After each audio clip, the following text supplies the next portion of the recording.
윤석열을 탄핵하자! So that was protesters calling for the impeachment of President Yoon here in Korea. I want to give you guys an update what's been going on the last few hours. It's just been a lot of chaos, to be further frank. President Yoon called for martial law, and there was a lot of pushback. It has just been lifted, and like I said, the last few hours has been insane. This is part of the history of Korea. And, obviously we're in the modern age now where communications and social media and the internet, we can share things much more easily. The reason why that's important is because in Korea's history, when you have, say, dictators in power, you would do awful things to the people, and it was harder for messages to get out, right? You could keep things secret these days, right? Very, very different.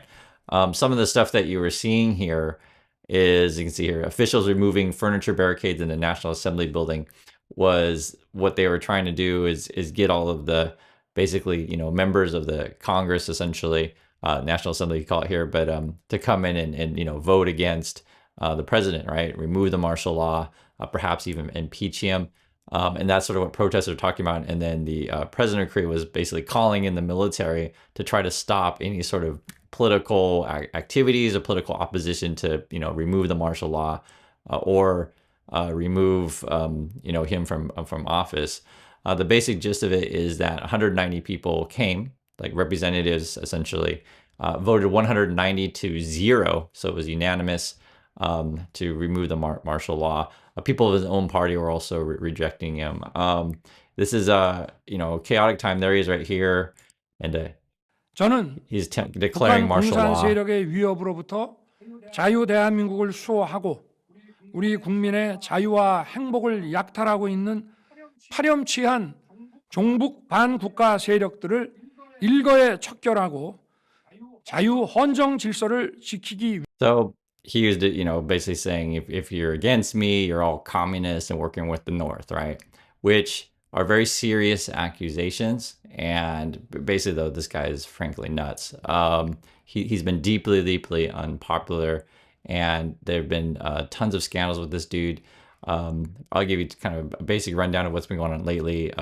His wife has been taking bribes, and it's serious stuff, right? You guys should understand this. Like, when you're taking payment from whatever interest, and then you enact policy based on someone just paying you off is no good. She actually, it was very, very different than the U.S. situation. What I mean by that is, like, she accepted a purse, which was sort of like people were mocking her by carrying around, purses of a couple $1,000s. Whereas, say, in the USA these days, you have open gifts bribes to President Trump, etc. Be it he's selling your guitars and selling you NFTs, and you have Musk doing the whole $1 million a day lottery crap. It's accepted right now in USA culturally, and I want to just sort of point out the Korean situation here. And yes, in his party, people will remain silent. They all know it's bad, but they'll remain silent on this guy. But the opposition party, will call him out and that sort of stuff. And then again, he says, "Oh, you're just a bunch of communists," right? So that's kind of how these type of people behave. And just the scenes that we were seeing. So this is again, this is the soldiers at the National Assembly. So he's calling them in. It was chaos because he's trying to stop, and you kind of vote against him, right? So it's basically he's trying to call for a military coup, essentially. It is, the whole thing was really upsetting, to be frank. My wife and I, we couldn't sleep. I made a video late last night. It was 11:30 for us. Even now recording, I think, what are we at 6 a.m. Yeah. And I'm happy it's finally all over. And after the vote of the Congress, essentially, then they're waiting for official word of Yoon. So he just gave it, essentially, and you can see all the different. I'm just showing you guys different images that were coming out of Korea. To my knowledge, I don't think anyone was hurt. This was a helicopter flying over. It was they called in special forces, these kind of things. It's really a mess. And I'm sure you guys understand this, any situation where, you're calling the military or police or whatever, and people have guns. And so, you don't want anyone to hurt, and I get upset because you don't realize the history of the stuff is real. People do get hurt over this stuff. It's, like I said, it's a different world today because everyone's got a camera. and reminds me of the things that could happen in the USA. Um, if you understand, like I said, our recent history, even this is President Park. She went to prison, basically completely corrupt. Park and Yoon are in the same party. What's so ridiculous? So these are basically equivalent to Republicans in USA. What's ridiculous about President Park's party is so she goes to prison. Is like all this corruption. She's involved with like this crazy cult. I know it's really bizarre.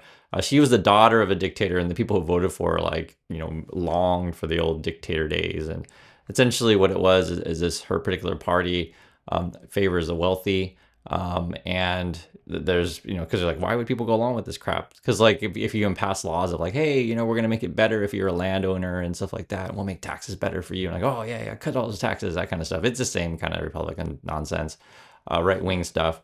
And then also too, there's people who long for the old days of Korea, the same way that say people in the USA long for the old days, when we were the glory days of USA. But it depends how you want to remember history, right? That's why it's crazy where like her dad was a dictator and people are like, oh, I miss the old days of like that. But it's for some people they're scared of change, or they couldn't keep up with change culturally, right?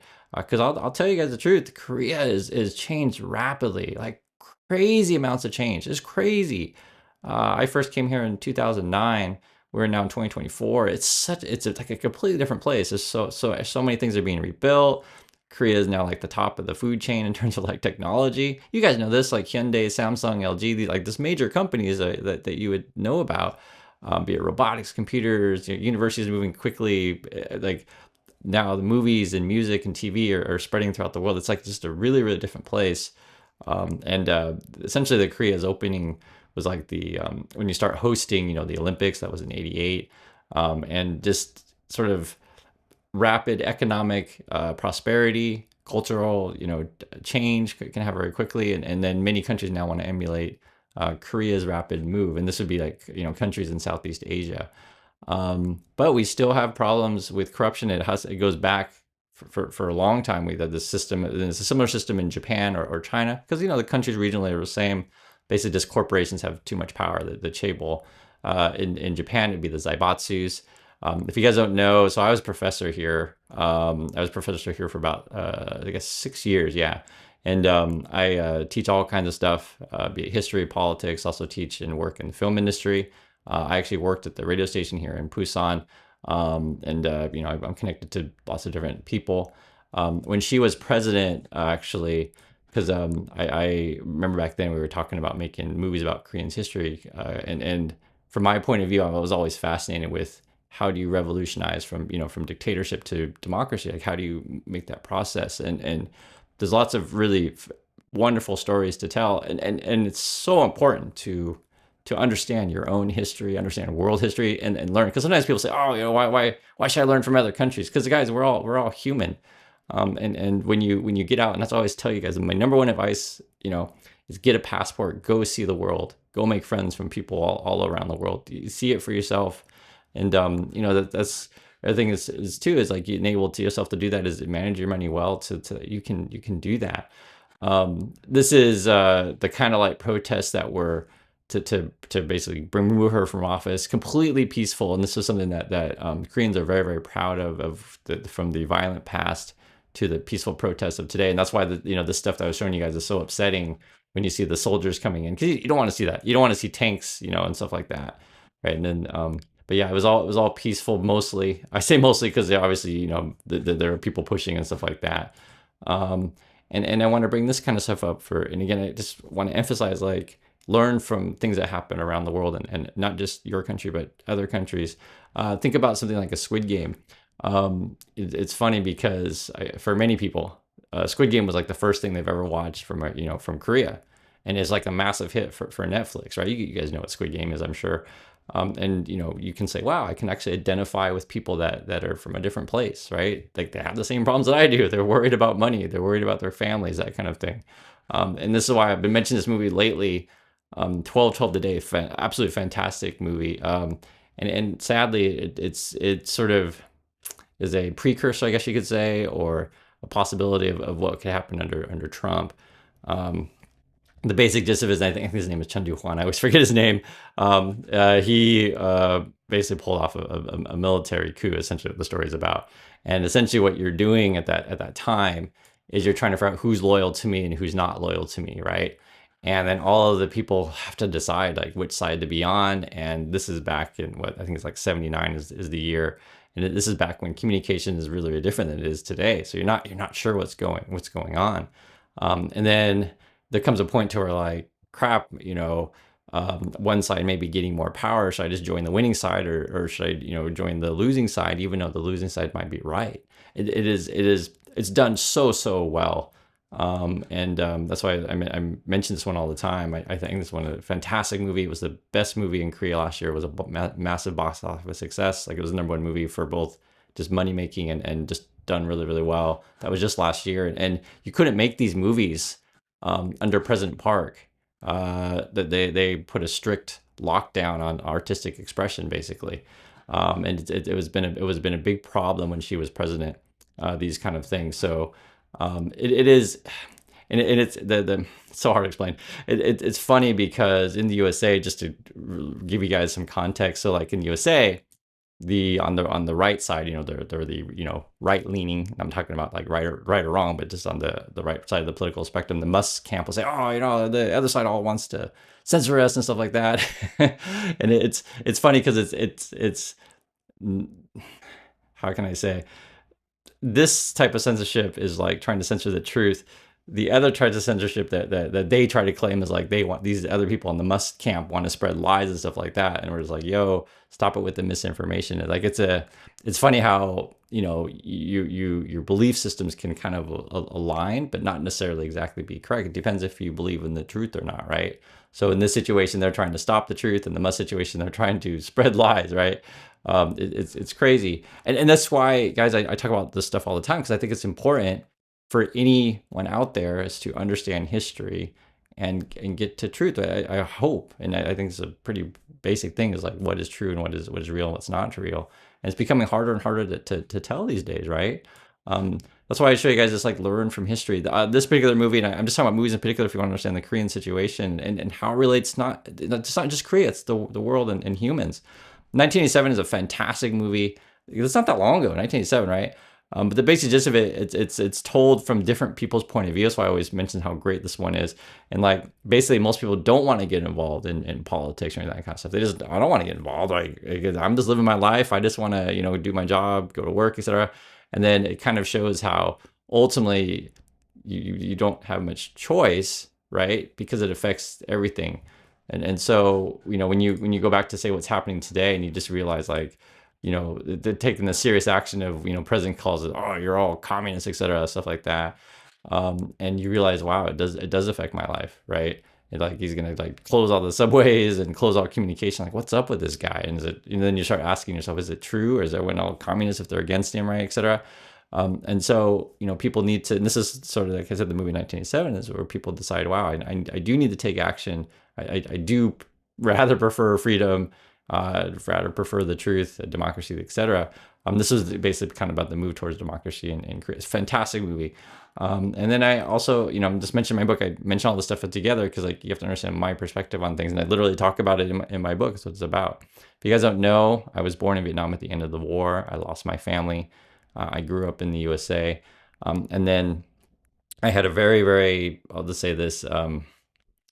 Tough childhood. I'll just leave it. It's just a simple way to describe it. So I talk in my book. And I always knew that there was a better place for me, and it took a long time to find it. I know that the person I am today may not reflect, the I'll just say troubled kid that I was. But the things that happen to you in your life shape who you are, and you can make it out of whatever situation that you're in. That's why I always bring that up. And today people always ask us about, why don't you make videos about Korea on the channel? I do, actually. We just do it on our other channel. Whenever I make videos about Korea on the main channel, people generally don't watch it. It's just because they're more interested in news and American stuff and financial content. But if you want to see our lives in Korea, what it's like here, we talk about various issues, and you can see it on that channel. I'm just saying, if you want to see more of my point of views on what's going on in Korea. this stuff though that we're seeing with the protesters and things like that, I just I hope that I just hope all this stuff is peaceful. I'm fine with any elections winning or losing, right? You win, you lose, come back, 4 years or whatever, and vote for your party.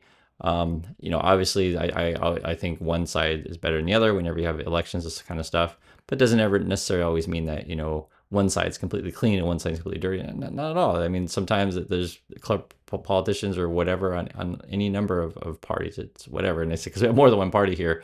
It can happen. But this goes back to as regular people, you should care about these things, and people care about different issues. Of course, when you talk about politics, some people just only care about their taxes. Just make sure you cut taxes. I don't want to pay any taxes, that kind of stuff, and I don't care what happens to the country. Some people think that way. They think, okay, cut Social Security, cut roads, cut subways. I don't care about anyone else. And it depends what kind of world you want to live in. So I have a different point of view on that stuff. I think we all live together in a society, and we need to help each other for overall stability. And the further you go to the me, you lose the stability of the rest of the country. Then you get into, and I understand, and I'm trying to talk about how crazy the U.S. situation is, because it is a different history, right? I completely understand. Some people are really upset that there's other groups of people that have different points of view than Americans, than you, right?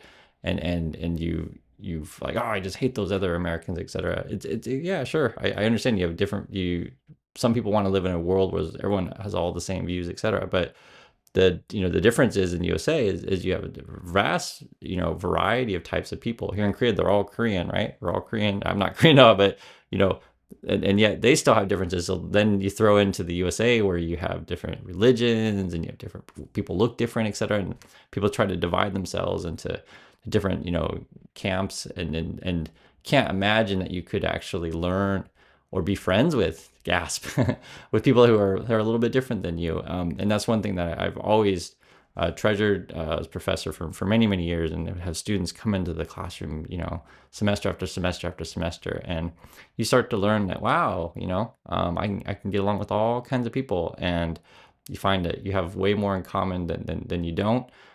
And you'll find too, this is real. Some people are just corrupt and bad apples. You'll see it. Or some people reach positions of high power in the situation, the Korean presidents or whatever, and they're god awful people. But that's not everybody, and the majority of people are not like that. So I'm acknowledging like this corruption is real stuff. And it becomes even a worse situation. Say, we'll talk about the U.S. situation where it's painfully obvious that he's talking about the Trump guy is just picking people who are loyal for his cabinet, and just none of these people are qualified at all. And so this is where you get in these situations of like, let's say Trump wants to do, frankly, an illegal order or whatever. I think the mess is going to be pretty awful the next 4 years, depending on what he's going to try to do or whatever. The guy has dictator type of culture, and you also have a group of people who actually love the guy and treat him like a god, essentially. So that is a really scary formula, to be perfectly frank. And so why I talk about that and how it relates to Musk and the markets and everything. And so why you should care about this stuff. So that's my point of view on these things. I know these are complicated issues. It's long discussions, and I will just keep having this discussion. And I appreciate your time.